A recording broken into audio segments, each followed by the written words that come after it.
Talked about the first three letters and the first three aspects of what's called tshuva, returning to God and wiping away all the sins. So we said there's five letters to tshuva. Each one of them stands for a different aspect of doing tshuva. Tuf, meaning the letter tuf is tshuva. Tuf, shin, vav. Tuf is be simple with God. Shin means see everything is being created by God all the time. Everything is beautiful. Vav means love every single Jew. Love every Jews, love every single Jew. And eventually love every human being. Love your brother as yourself. Okay, now we're on the fourth letter.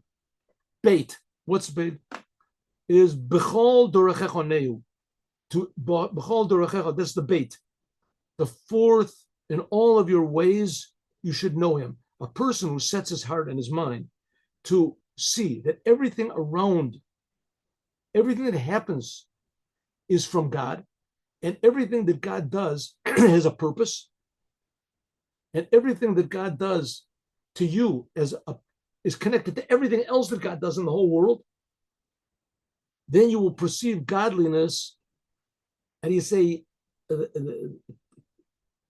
viscerally, you want to say it clearly, like the second Rebbe of Chabad said, that the people, business people or working people, they have an advantage over people who sit and learn Torah all day, because the people who learn Torah all day, they're secluded. How many people do they meet in the course of the day? And when they do, there's not too much interaction between people. They're sitting and learning Torah.